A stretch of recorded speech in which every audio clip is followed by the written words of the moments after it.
Esta é a segunda palavra sobre as 70 semanas de Daniel. Vamos extrair desta leitura aqui de Daniel, capítulo 9. Hoje vendo desde o versículo 25 ao 27, mas você pode começar desde o 24. Vamos entender que a história do povo de Israel, ela pode ser dividida em 3 períodos. A origem, a fixação na terra, o declínio e o juízo.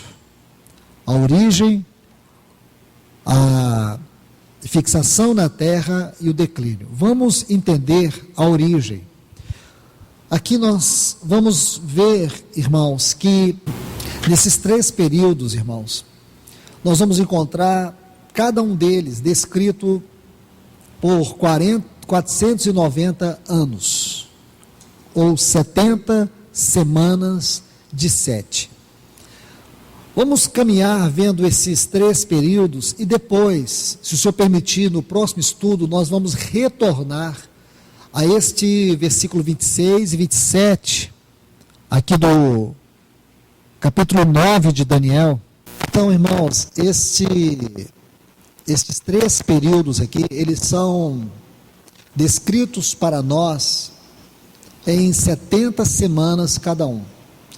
Vamos aqui olhar a origem da história do povo de Israel. Por favor, vem comigo em Gênesis capítulo 12 e o versículo 4. Está assim: E partiu Abraão como o Senhor lhe ordenara, e Ló foi com ele. Era Abraão da idade de 75 anos, quando saiu de Harã. Gênesis, capítulo 16, e o versículo 3.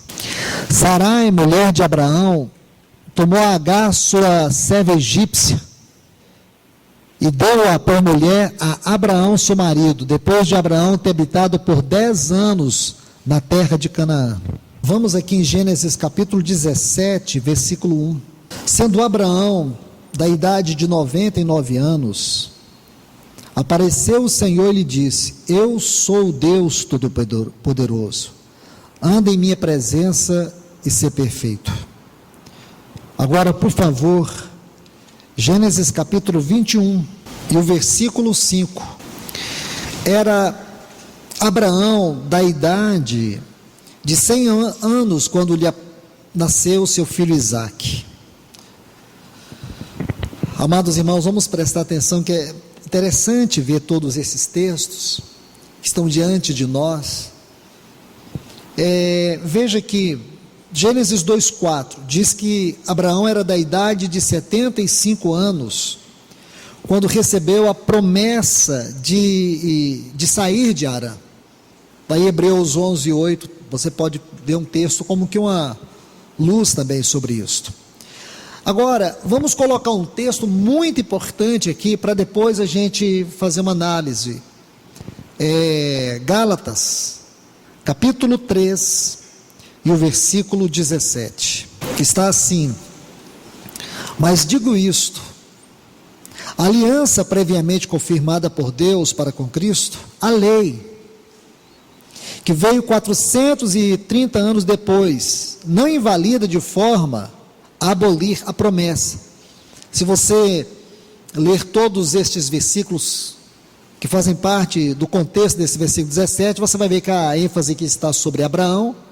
Aí diz assim que a lei veio 430 anos depois que Abraão saiu de Harã. Então veja isso, irmãos. Vamos lá. Se não que ele saiu desde de Abraão até a lei, foram 430 anos. Então, por favor, se você tem aqui, Abraão tinha 75 anos quando saiu de Harã. A lei veio 430 anos depois. Então, quando você soma isso aqui, é uma conta muito simples. Abraão tinha 75 anos quando saiu de Harã. Segundo Gálatas 3,17, a lei veio 430 anos depois. Então o que nós temos aqui? 505 anos, ok? Estamos estudando as 70 semanas, entendendo os 3 períodos da história de Israel: a origem, a fixação na terra, o declínio. São 3 períodos, e cada um desses períodos são descritos por 70 semanas cada um. Então o primeiro período, a origem. Então nós vimos todos esses textos. Agora, se nós observarmos aqui, 75 anos tinha Abraão quando saiu de Harã, em Gênesis capítulo 12 e o versículo 4. Agora, esse período aqui de 505 anos, você vai ver que não inclui aqui, irmãos, nós temos que subtrair 15 anos. 15 anos. E aonde nós vamos encontrar esses 15 anos? Voltemos para Gênesis, capítulo 16, que é o período que nós podemos chamar o período da carnalidade de Abraão, da sua incredulidade.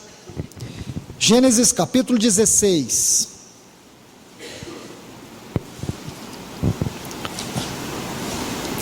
Veja que aqui diz assim: Sarai, mulher de Abraão, tomou Agar, sua serva egípcia, e deu-a por mulher a Abraão, seu marido, depois de Abraão ter habitado por 10 anos na terra de Canaã. É muito interessante isso aqui. Você vê, depois dele ter habitado por 10 anos na terra de Canaã. Agora, precisamos tomar 15 anos, que compreende todo o período da incredulidade de Abraão. Por quê? Veja aqui, irmãos, se você observar, o versículo 16 do capítulo 16, diz que Abraão tinha 86 anos, quando deu à luz a Ismael. Agora, é interessante tudo isso, porque quando você soma todo esse período, se você fizer isso cuidadosamente, você vai chegar a uma conclusão de 15 anos. 15 anos. Se você pega 75, aí depois diz que quando ele tinha 100 anos, lhe nasceu Isaac. A diferença aqui é 25 anos. Só que tem 10 anos que estão incluídos, que são esses 10 anos que ele já estava na terra. Então sobra quantos anos? 15. Se você subtrair 505 menos 15, o que você vai ter aqui? 490 anos. Então esse é o período, estou falando isso bem resumido, irmãos. Esse é o período da origem da história do povo de Israel. Lembre-se, versículo 24 do capítulo 9 do livro de Daniel, mostra-nos claramente que a profecia das 70 semanas tem a ver com a nação de Israel. Nós vamos depois, na terceira palavra, se o Senhor permitir, porque hoje creio que não será possível, vamos tentar entrar até onde for possível. Porém, nós vamos ver nessa terceira palavra, porque ela vai fechar todo este assunto para nós, porque nós vamos ver os detalhes, nós vamos estudar frases, vamos estudar os versículos de maneira muito cuidadosa. Isso requer tempo. Então vamos com calma neste assunto. Agora vamos lá, a segunda parte da história de Israel. Então na primeira parte, nós vimos na leitura desses textos, e é um bom exercício, vocês acabaram de notar, agora é só pesquisar, estude aí que você vai chegar a esses 490 anos, vá por todos estes caminhos que eu citei para vocês, ok? Vamos ao estabelecimento na terra, por favor, Atos dos Apóstolos, capítulo 13, vamos ler a partir do versículo 17, o Deus deste povo de Israel escolheu nossos pais, enalteceu o povo, sendo eles estrangeiros na terra do Egito, e com braço de poder os tirou dela. Por um tempo como de 40 anos, suportou-os no deserto. E tendo destruído 7 nações da terra de Canaã, deu-lhes por herança seu território. Depois, ao final de uns 450 anos, deu-lhe juízes até o profeta Samuel. Depois pediram um rei, e Deus deu Saul, filho de Quis, varão da tribo de Benjamim, por 40 anos. Então aqui, vocês estão vendo um período de anos que começa desde aqueles 40 anos no deserto e vai até o final do reinado de Davi. Está vendo aqui? Depois pediram um rei, Deus lhe deu Saul, filho de Quis, varão da tribo de Benjamim, por 40 anos. Depois de destituir este, levantou-lhes o rei Davi, de quem Deus também testemunhou dizendo: achei Davi, filho de José, varão conforme o meu coração, que fará tudo o que eu quero. Vamos parar aqui. Vamos parar. Porque, irmãos, nós vamos ver estes mesmos textos aqui, numa outra passagem muito importante. Se você olhar aqui, são 40 anos, mais 450 anos, depois mais 40 anos do reinado de Saul, e depois mais 40 anos do reinado de Davi. Some-se tudo isto. Porém aqui, em 1 Reis, capítulo 6, nós vamos olhar uma série de passagens, para vocês verem o ponto mais curioso. Eu estou falando tudo isso bem superficial, de maneira bem panorâmica.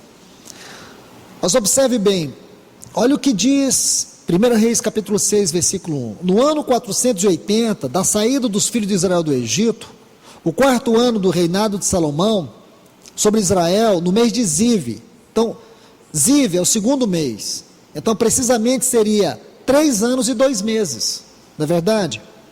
Que é o 2º mês. Começou ele a edificar a casa do Senhor. Agora, por favor, versículo 38, observe o detalhe. E no 11º ano, no mês de Bu, que é o 8º, então aqui, no 10º ano, se você pegar os 2 meses lá, aí ele vai dizer 1/10, isto é, no 11º ano, que é o 8º, no mês de Bu, que é o 8º mês, foi acabada a casa, com todas as suas dependências, segundo foi projetada, e edificou em 7 anos. Vamos entender isto. Se você quiser voltar, mas lá em Atos 13, deixe-me colocar isso para vocês aqui. Observe bem, irmãos, lá em Atos 13, suportou-lhes os seus costumes por 40 anos, então some-se aí, 40 anos. Aí diz assim: havendo destruído 7 nações da terra de Canaã, deu-lhes essa terra por herança. Sabe quanto tempo foi essa conquista da terra? 6 anos.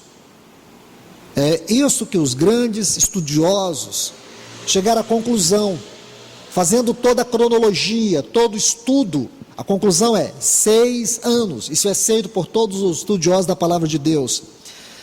Aí diz assim: vencido cerca de 450 anos da conquista da terra até o período dos juízes. Então nós sabemos que eles caminharam 40 anos no deserto, aí depois eles gastaram mais 6 anos, esses 6 anos que é o período da conquista da terra, depois do estabelecimento dessa conquista até o período dos juízes, foram 6 anos, ou 14 anos, 14 anos, aí diz assim: vencido cerca de 450 anos, que foi o período dos juízes, então some-se mais 450 anos, aí depois, seguindo a leitura, depois disso lhes deu o juiz até o profeta Samuel, que é o período de 450 anos, então eles pediram um rei, e Deus lhes deparou Saul, filho de Quis, durante 40 anos, e tendo tirado esse, levantou Davi, mais 40 anos. Aí agora, irmãos, nós temos, segundo os textos que nós lemos, em 1 Reis, capítulo 6, versículo 1 e versículo 38, nós temos mais 11 anos até a construção do templo. Este foi o período de estabelecimento, desde aquela peregrinação. Então, desde a peregrinação do povo de Israel até a construção do templo, aí sim o reino ficou consolidado. Sabe quantos anos se passaram? 601 anos. Este é um período muito importante, porque ele começa com o início da peregrinação do povo de Israel pelo deserto. Aí você vai vir conquista da terra, conquista da terra, 6 anos. Aí sim, da conquista da terra até os juízes, aí foram 14 anos. Período dos juízes até Samuel, 450 anos. Reinado de Saul, 40 anos. Reinado de Davi, 40 anos. Do início do reinado de Salomão até o final da construção do templo, 11 anos. 11 anos. Então nós temos o total 601 anos. Irmãos, como eu disse a vocês, os 3 períodos, biblicamente falando, sobre a história do povo de Israel, cada um deles é dividido por períodos de 70 anos. Então nós temos que estudar isto. Só que nós vemos que faltam 111 anos, nós precisamos encontrar, subtrair 111 anos, 111 anos, para chegarmos a 490 anos. Onde estão esses anos? Onde nós vamos subtrair? Vem comigo no livro de Juízes, capítulo 3, versículo 8 diz assim: e a ira do Senhor se acendeu contra Israel, e os venceu. Juízes 3:8. Para os de Cusã-Risataim, o rei da Mesopotâmia, e os filhos de Israel serviram a Cusã-Risataim por 8 anos. Estão vendo aí? Agora veja comigo o versículo 18 deste mesmo capítulo 3. Serviram os filhos de Israel a Eglon, rei dos Moabitas, por 18 anos. Então nós temos 8 mais 18. Capítulo 4, versículo 1 a 3. Diz que depois da morte de Eude, os filhos de Israel voltaram a fazer o que era mal perante os olhos do Senhor. E o Senhor os deixou à mercê de Jabim, rei de Canaã, o qual reinou em Azor. O chefe do seu exército era Cícera. Aí o versículo 3 diz assim: então os filhos de Israel clamaram ao Senhor, porque aquele tinha 900 carros de ferro, e havia oprimido com crueldade aos filhos de Israel por 21 anos. Por 20 anos, me perdoe, por 20 anos. Agora vamos para o capítulo 6, versículo 1. Os filhos de Israel fizeram o que era mal ante os olhos do Senhor, e o Senhor os entregou nas mãos de Midian por 7 anos. Estão vendo aí? Agora vamos para o capítulo 10, versículos 6 a 8. Mas os filhos de Israel voltaram a fazer o que era mal perante os olhos do Senhor, e serviram aos Baalins, e a Astarote, aos deuses da Síria, aos deuses de Sidom, e aos deuses de Moabe, aos deuses dos filhos de Amon, e aos deuses dos filisteus, e deixaram o Senhor, e não o serviram, e se acendeu a ira do Senhor contra Israel, e os entregou nas mãos dos filisteus e nas mãos de Amon, os quais naquele tempo oprimiram e quebrantaram os filhos de Israel por 18 anos.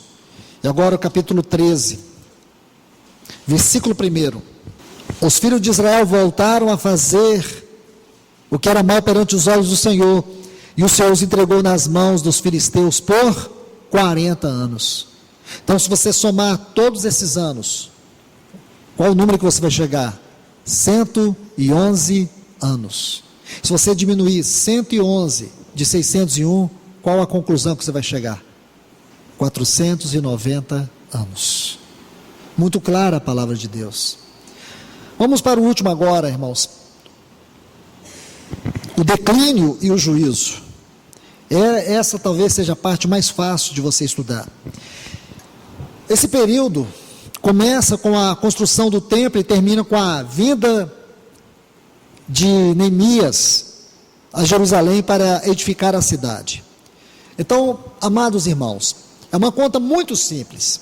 Se você buscar no dicionário, qualquer livro de pesquisa bíblica, qualquer livro de geografia bíblica, os grandes eruditos e os estudiosos da Bíblia, eles vão dizer que o templo de Salomão, ele terminou sua construção no ano 1005 a.C.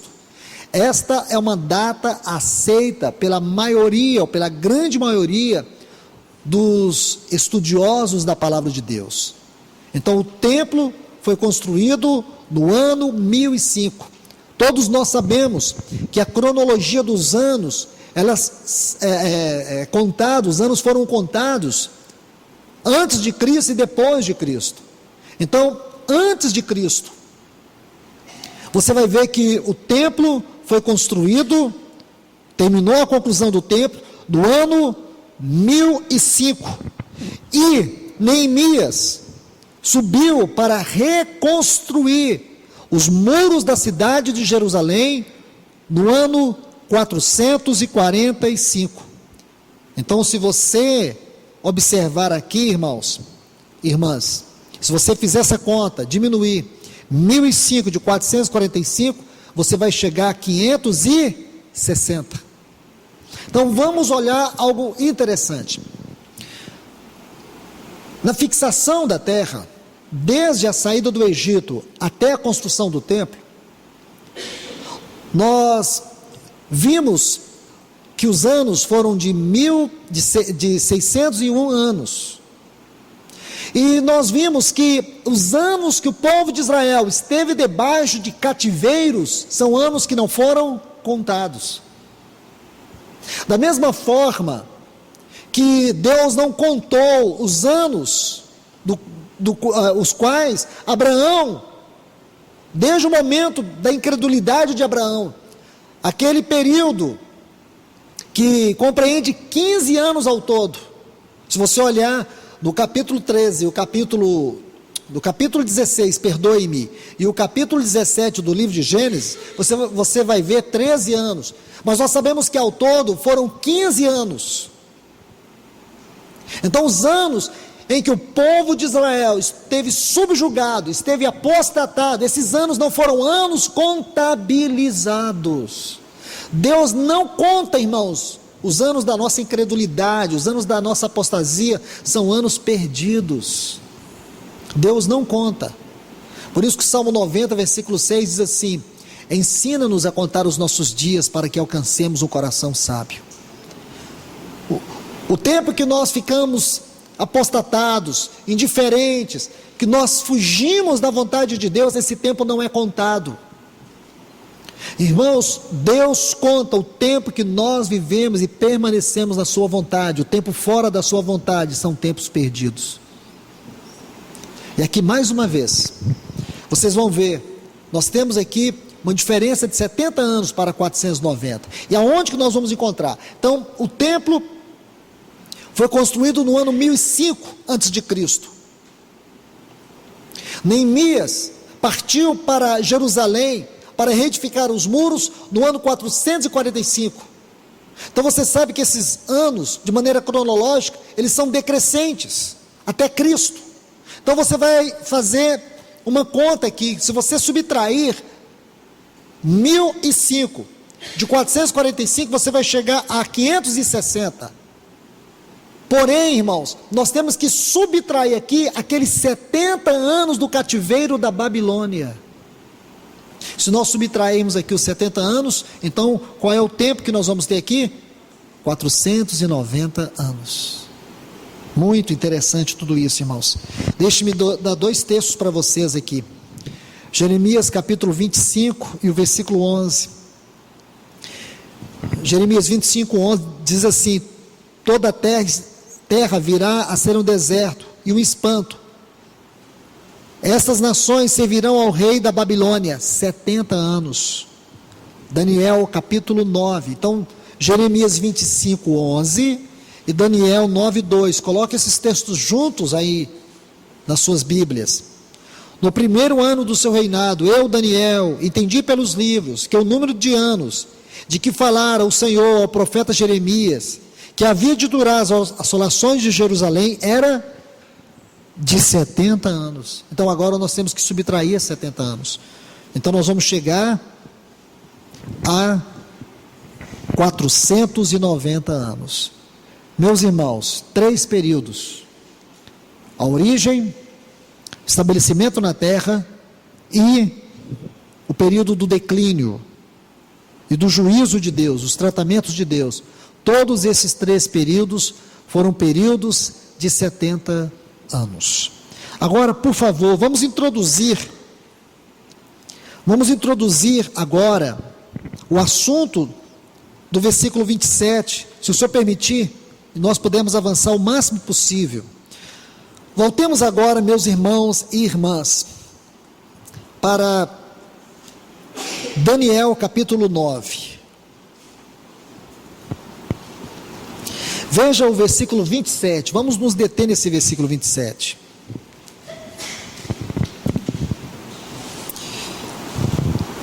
E ele firmará, está vendo aqui? Porque esse versículo 27, nós já vimos, irmãos, na primeira palavra, as divisões destas 70 semanas de 7, desses 490 anos. O que nós temos que estudar é a última semana, que é uma semana de 7 anos. Irmãos, faço um pequeno parêntese aqui. É claro, irmãos, que muitos irmãos preciosos, irmãos que eu respeito, que eu admiro, irmãos nos quais eu tenho caminhado no ombro deles, eles não pensam dessa forma. E se os irmãos aqui também, ao muitos pensarem assim, isso não me entristece nem um pouco. Eu só quero que vocês tenham convicção do que vocês creem, porque o que faz diferença, irmão, não é se você crê como os antigos criam, ou se você crê a partir do pensamento de 1830. Então nós sabemos que muitos irmãos, eles passaram a pregar e a ensinar o pensamento que se desenvolveu, que se tornou popular a partir do ano de 1830. Os grandes precursores desse pensamento é John Nelson Darby. Um outro grande pensador dessa escola, Scofield, até tem uma Bíblia, a Bíblia de Scofield, ou Scofield. Eu respeito todos esses irmãos e muitos contemporâneos ensinam assim. Aqueles que ensinam que a igreja será arrebatada antes da grande tribulação, que é a doutrina pré-tribulacionista. Meu irmão, minha irmã, se você crê nisso, amém. Importante é se você está preparado para ir. Se você está preparado para ir antes. Se os irmãos creem que vão passar, que nós estejamos preparados. Esse pensamento não nos divide. Esse pensamento, irmão, se é antes, se é depois, isso não nos divide. Eu respeito todos os irmãos que pensam diferente de mim. Eu não tenho a última palavra nesse assunto. Estou compartilhando isso dentro da sequência daquilo que o Senhor tem nos chamado a estudar. E tenho procurado levar os irmãos a ver na palavra. Mas após ver tudo isso, você tem a liberdade no Senhor de seguir crendo. Agora, o mais importante é você crer na pessoa do Senhor, é você estar com a sua vida preparada. Isso aqui é apenas um detalhe tão importante. Se você crê que a igreja vai antes da grande tribulação, ou se você crê que a igreja vai depois da tribulação, o ponto mais importante é se você está preparado. Se você está preparado. Porque você crê que a igreja, ela vai ser arrebatada antes da tribulação, da grande tribulação, e você não está preparado, é um grande problema. É um grande problema. Se você crê que a igreja vai passar pela grande tribulação e você não tem se preparado, é um grande problema. Então, irmãos, o ponto essencial aqui é a nossa vida espiritual. A nossa vida espiritual em primeiro lugar. É se estamos preparados, se estamos prontos para ir antes ou para passar pela grande tribulação. Os irmãos que pensam diferente de mim, eles não são heréticos. Os irmãos que pensam diferente desse ensino não são heréticos. Um livro que eu aconselho vocês a ler É a igreja e as últimas coisas do irmão Martyn Lloyd-Jones. Ele faz uma exposição muito profunda acerca de todos estes pensamentos, acerca dos 2 arrebatamentos, acerca das 70 semanas de Daniel e muitos outros assuntos pertinentes a esse momento que nós estamos vivendo. E ele faz uma abordagem histórica sobre esses pensamentos, e eu creio que é importante. Vamos seguir aqui, observe bem, versículo 27 do capítulo 9, do livro de Daniel, trata da última semana. Esta última semana, ela é uma semana de 7 anos, dividida em 2 períodos de 3 anos e meio, importante saber isto. O que eu quero que você observe é este pronome singular, da terceira pessoa que está aqui, diz assim, e ele firmará, este ele, nós temos que saber quem é este ele. Irmãos, os pronomes podem ser divididos basicamente em reto e oblíquo. Este pronome aqui é um pronome reto. O que significa isso, irmãos? Que ele vai designar a função do sujeito. Então, esse ele aqui é um sujeito. E qual o sujeito? Qual o sujeito? Porque se nós olharmos, veja o versículo 26, por favor. Porque a grande dificuldade dessa profecia para muitos se encontra em interpretar este pronome aqui. Olha o versículo 26. E depois das 62 semanas será tirado o Messias, mas não para si mesmo. E o povo do príncipe, aqui nós temos um sujeito, que há de vir, destruirá a cidade, o santuário, e o seu fim será como inundação, e até o fim haverá guerras. Estão determinadas as assolações. Então temos aqui 2 sujeitos, o Messias e o príncipe que há de vir. Se você crê que este ele é o Messias, então você pensa como eu estou ensinando, e como muitos irmãos também ensinam, como esse livro do irmão Martyn Lloyd-Jones, com muita propriedade, também ensina. Se você crê que este príncipe que há de vir é Antíoco Epifânio, como diz o pensamento oriundo de 1830, então você tem que entender que faltam 7 anos e que o anticristo vai fazer um pacto com a nação de Israel. Este versículo 27, ele se concentra neste anticristo. Aí você tem que conhecer um pouco da história de Antíoco Epifânio, o que aconteceu, o capítulo 8 do livro de Daniel, o capítulo 12 do livro de Daniel, você tem que entrar com muita propriedade, conhecer isso para interpretar. Então, irmãos, não vou entrar em detalhes, porque este não é o meu enfoque.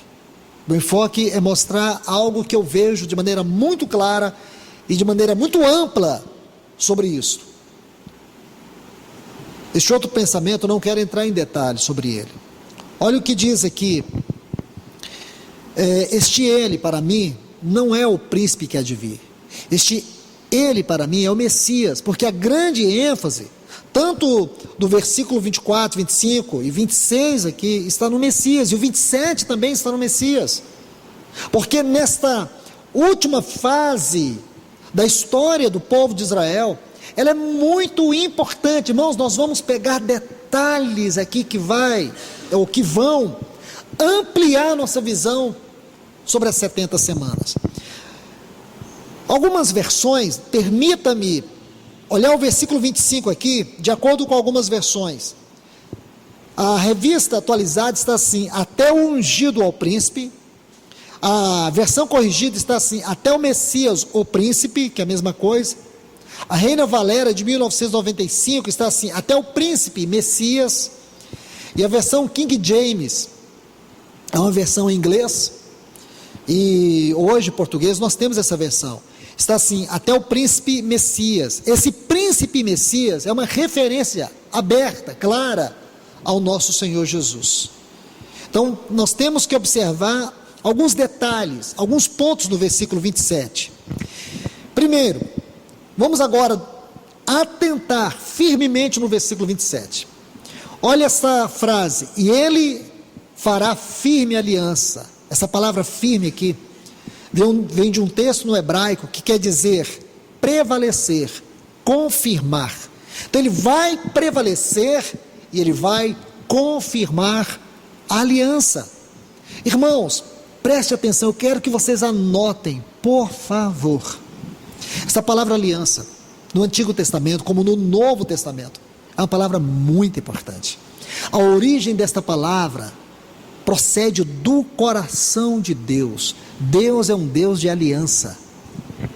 Então, a primeira menção dessa palavra está em Gênesis, capítulo 6, versículo 18. Gênesis 6, 18. Vamos ler. Quando diz assim: contigo estabelecerei a minha aliança. Lindo isso. Gênesis 6, 18. Deus está falando com Noé. Aí ele diz assim: contigo estabelecerei o meu pacto, a minha aliança. E a última menção desta palavra aliança no Antigo Testamento está em Malaquias, capítulo 3, versículo 1, que chama ou faz referência ao anjo da aliança. Então, por favor, meus irmãos, nós poderíamos generalizar ou colocar num sentido genérico a palavra aliança aqui no versículo 27, mas não me cabe fazer isso, porque o sentido aqui de firme é confirmar.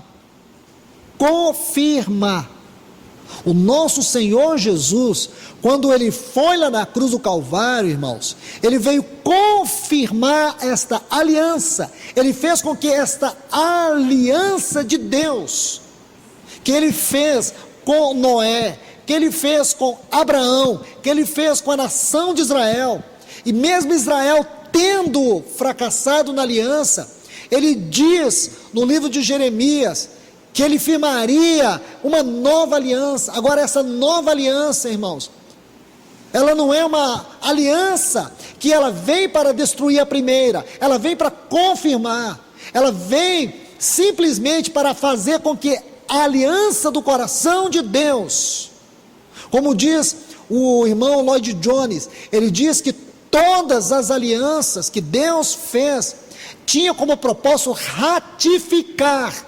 Uma após outra foi dada com o propósito de ratificar e não de excluir aquilo que Deus já havia estabelecido. Isso é muito importante. E aqui nós temos, e ele, se é o Messias, então você vai ter uma outra visão. Se é Antíoco Epifânio, se isso faz referência a anticristo, a visão é completamente outra. O ensino aqui, ou os ensinos aqui, são completamente opostos. Então eu vou numa direção que me traz segurança. Porém, se os irmãos preferem continuar vendo dessa outra forma, se sintam livres. Se sintam livres. O mais importante aqui não é a maneira como você vê. O mais importante aqui é se que da maneira que você vê, você se sente mais encorajado, mais preparado para receber o nosso Senhor a qualquer hora. Mais importante do que como você interpreta, é se a maneira como você interpreta gera em você fé suficiente, gera em você vida suficiente para você dar um maranata e dizer: ora vem, Senhor Jesus.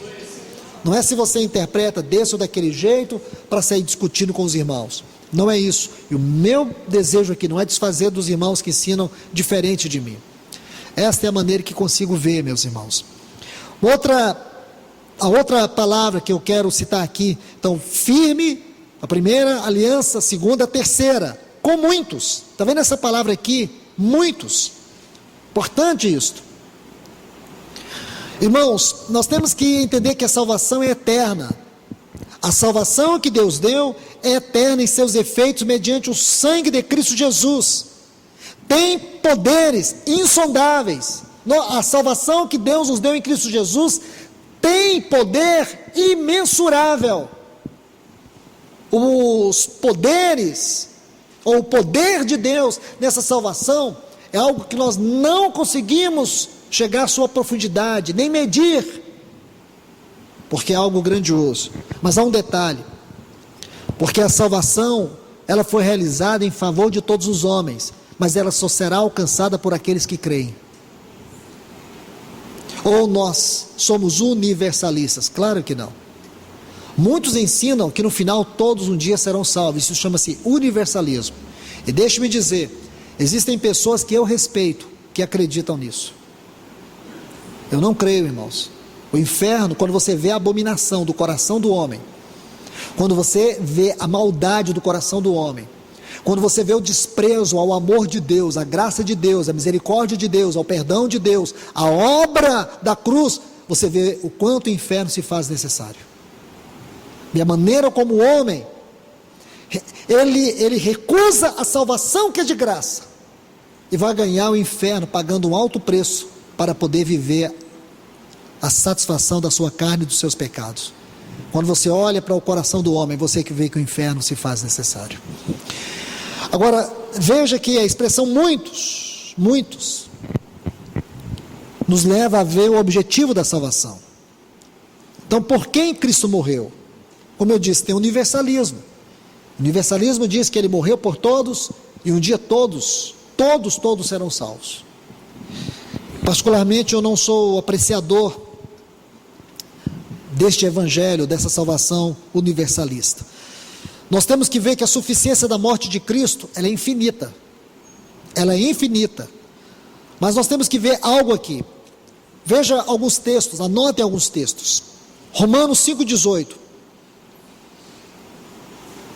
Porque a Bíblia nos mostra que não é objetivo da salvação, nesse sentido universalista da palavra, remir todos os homens. Na verdade, ela tem poder para remir todos os homens, mas nem todos os homens serão salvos por essa tão grande salvação.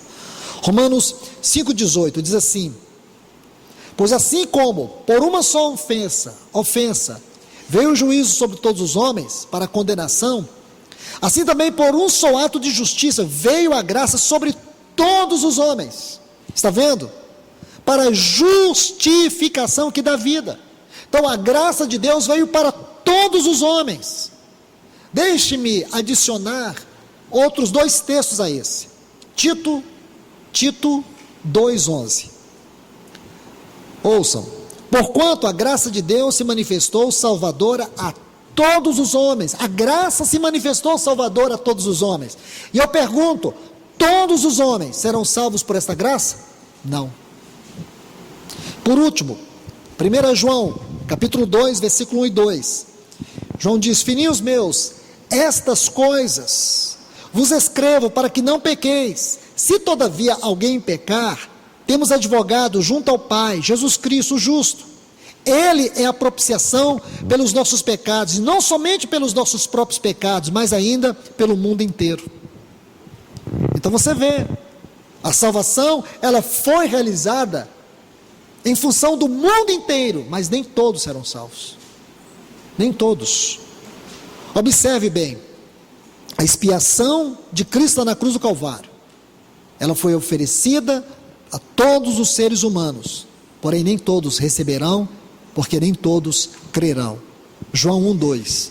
Veio para os que eram seus, mas os seus não receberam. Aí diz assim: mas a todos os quanto receberam, olha essa frase, mas a todos quanto receberam, deu-lhes o poder de serem feitos filhos de Deus. Então, quantos serão os filhos de Deus? Todos? Não, só todos que o receberem. Então você vai ver aqui, segundo ponto: qualquer pessoa que colocar sua fé na morte expiatória do nosso Senhor e Salvador Jesus Cristo, certamente receberá todos os benefícios dessa salvação, dessa propiciação, dessa justificação, dessa redenção. Olha o que diz Marcos 16:16. Quem crer, não é todo mundo, de maneira generalizada, somente quem crer e for batizado, este será salvo. Está vendo? Então a morte do Senhor Jesus tem poder para salvar todas as pessoas, até mesmo os anjos caídos, porém não vai alcançar eles, porque no propósito de Deus, essa salvação alcançará aqueles que creem. Aqueles que creem. A morte expiatória de Cristo, irmãos. Não esqueça. Aqui é um ponto importante. A morte expiatória de Cristo é suficiente para salvar todos. Mas é eficiente somente na vida dos que creem. Suficiente e eficiente. Ela tem poder suficiente para salvar todo mundo. Mas ela só será eficiente naqueles que creem. Se nós entrarmos aí, irmãos, nós vamos ver muitos textos que vão dar ênfase nisto. Esses muitos aqui, esses muitos, são somente esses filhos de Deus, exclusivamente os que creem, estes muitos. Isso é muito importante. Aos que se arrependerem dos seus pecados, aos que creem. Por isso diz assim: Ele fará uma aliança com muitos. Jesus disse assim, Lucas 22, este sangue é a nova aliança no meu sangue, derramado em favor de vós. Vós quem? O mundo todo. Ele não fez aliança com o mundo, ele entrou em aliança com os que creem, com a sua igreja, com a sua noiva. Paulo diz assim, em Efésios 5, a partir do versículo 25, maridos, amai vossas mulheres como Cristo amou a sua igreja e se deu por ela. Então você vê, irmãos, por ela. Isso é muito importante. Tem um ponto exclusivo nessa gloriosa redenção. Eu sei que esse ponto é muito profundo, mas esta palavrinha aqui, irmãos, muitos, aliança com muitos, aliança dele lá na cruz, é com muitos, não é com o mundo todo. Jesus não vai casar com o mundo todo, ele vai casar com uma igreja, ele fez uma aliança com ela. A aliança alcança estes muitos filhos, esta noiva, estes salvos. Não é um ponto que nós temos que entrar nesse momento, mas para nós entendermos. Vamos a um outro. Se vocês me aguentarem 10 minutinhos, eu concluo isso aqui. Uma semana, uma outra frase importante aqui, uma semana.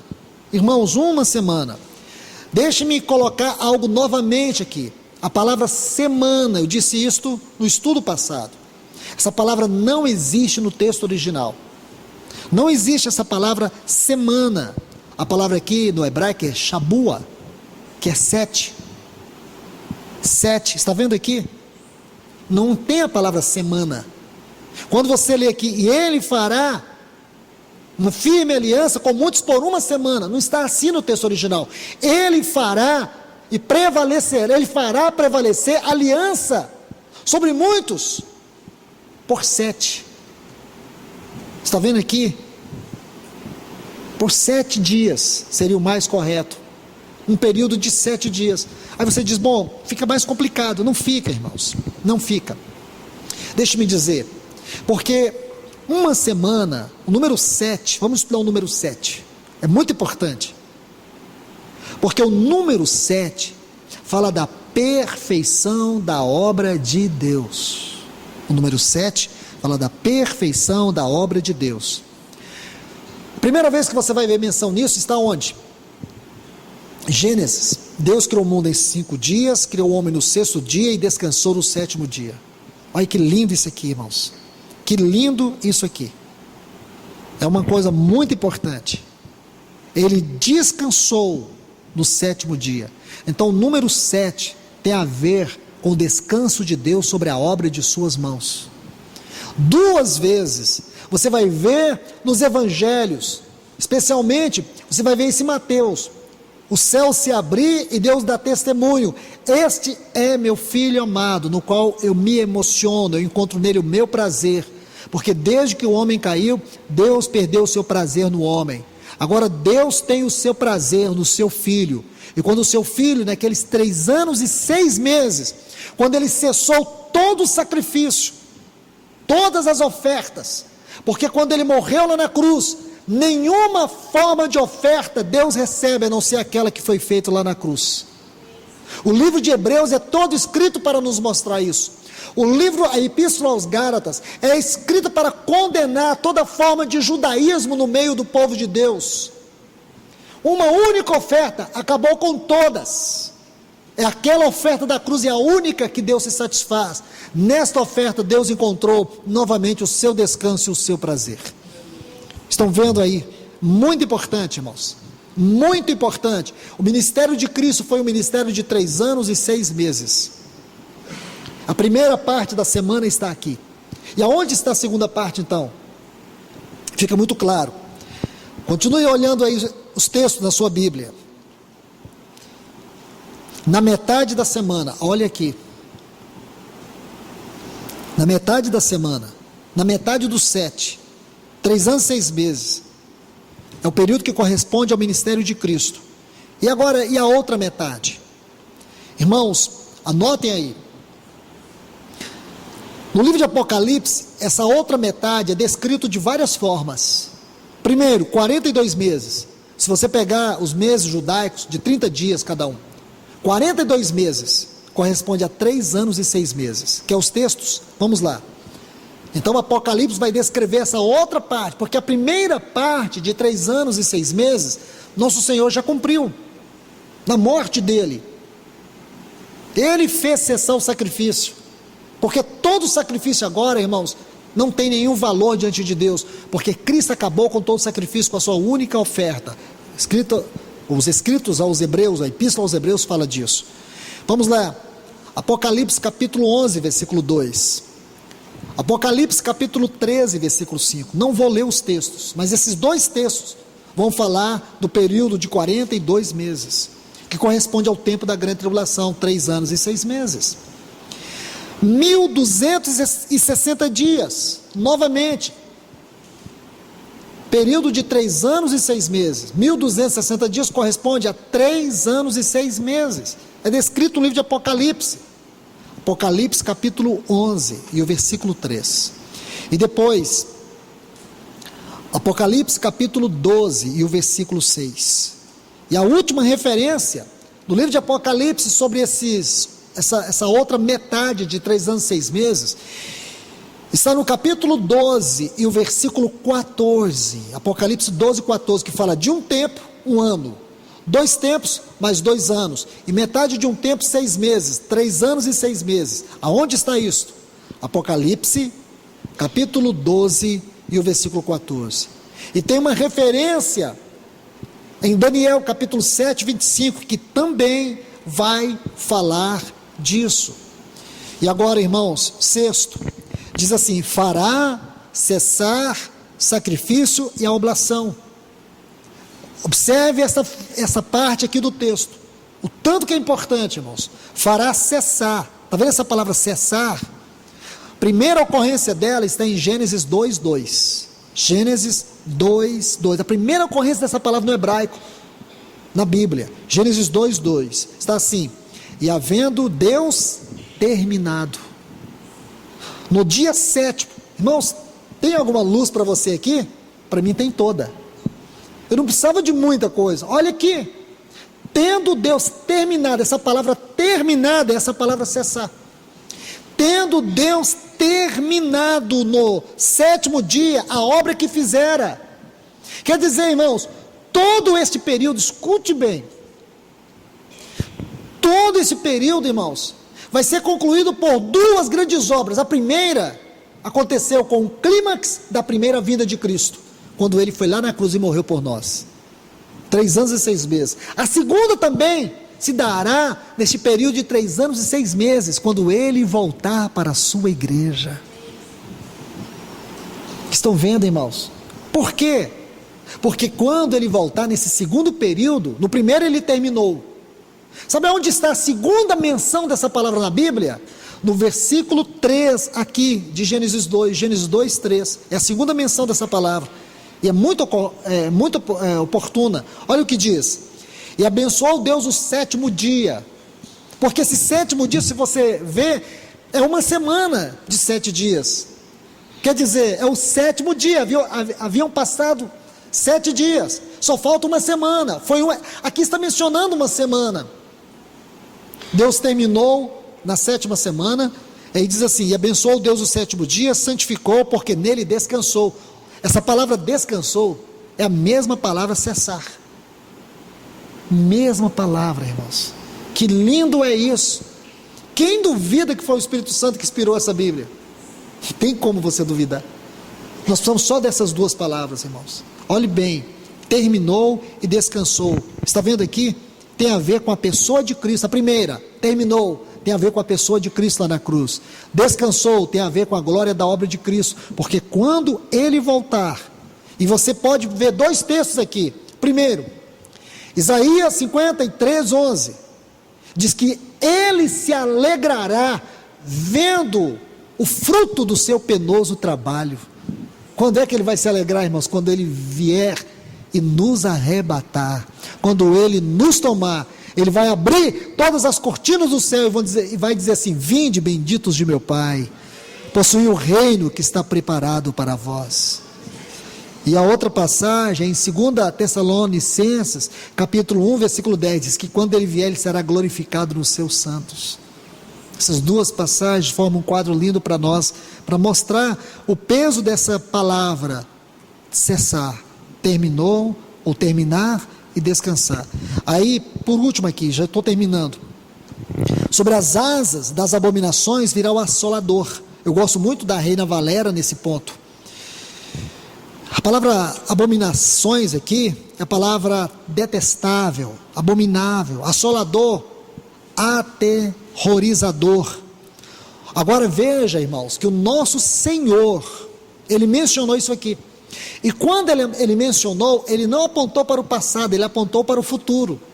Ele disse assim em Mateus 24, 15, nesta parte aí, por favor, coloque o texto de Mateus 24, 15, onde o nosso Senhor diz assim: quando, pois, vistes a abominável da desolação que falou o profeta Daniel. Onde foi que Daniel falou da abominável desolação? Aqui, irmãos, no versículo 27 do capítulo 9.